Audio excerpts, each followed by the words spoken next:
Chief Meteorologist Tom Tieferteller with you, and this is the time of the year we start thinking about winter weather prep.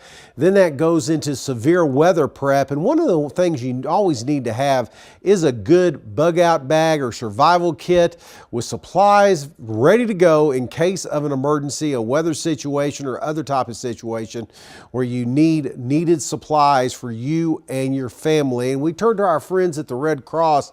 They have numerous things for their bug out bags and their survival kits. And what will you need in a survival kit? Well, the biggest thing is going to be water.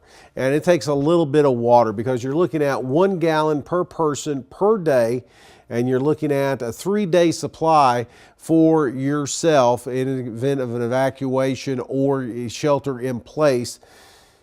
So again, 1 gallon per person per day. So that comes up to a little bit. So I usually like to keep a flat or 2 of bottled water on hand for this type of situation.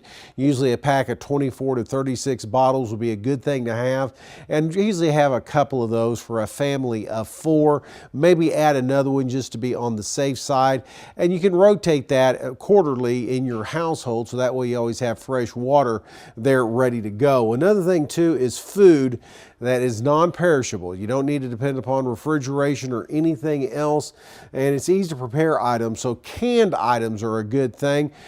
Crackers, things of that nature that will stay good for a little while, and you need a 3-day supply, and you think about what you eat. So again, space it out there for the number of people that you have, and you want to have a good amount of food ready to go. But again, you want things that are non-perishable. Canned tuna fish is a good thing. Canned pastas are an incredible source of carbohydrates for you.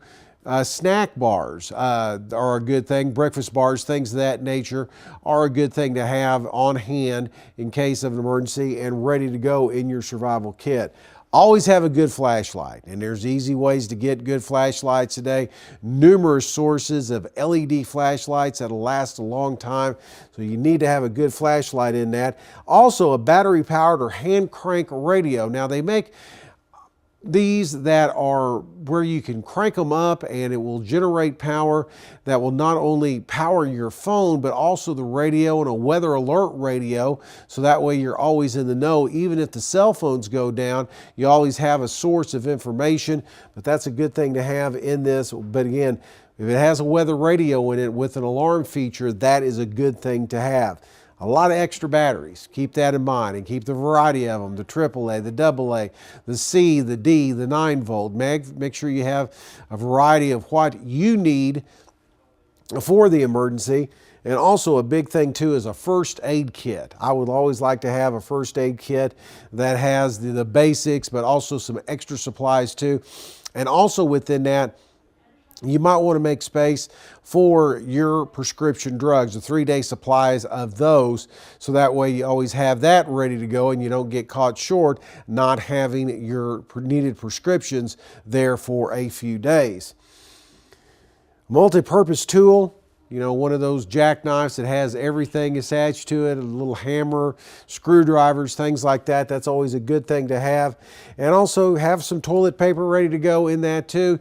Your sanitation and personal hygiene items are very important. And also copies of personal documents, insurance forms, birth certificates, things like that, pertinent medical information, passports, insurance policies. Always have copies of those in your survival kit. Cell phone with chargers, very important too. Make sure you have it. The hand crank chargers are a way to go, I do believe, but also have those big battery backups that you can plug directly the phone into, and that way you'll have a source of at least recharging the phone 2 or 3 times, and that'll get you through there for a couple of days. Also have a good contact list of your family. Make sure you have their phone numbers, addresses, all there, so that way you can get in contact with them easily and you have that emergency contact information there with you. Another thing too is have some extra cash on hand just to be on the safe side in case ATMs go down and electronic ways of payment are not working in an emergency situation. An emergency blanket is also another thing to do. You've seen those, they look like space blankets. easily gotten at a lot of stores, okay? But they are very important and come in very handy to keep yourself warm in a situation, and also help in case somebody is dealing with shock. And the final thing to have is a good map of your area, so that way you know the access points, the evacuation routes, and that way you know where the streets are and where you need to go. A good map is also a thing to have. Put all this in a good size duffel bag. Backpack is something that important to have, so that way in case you need to have it, take it with you, and put it in your car too in case you have to leave your house. So just some important things to remember for a survival kit that will help you out during an emergency.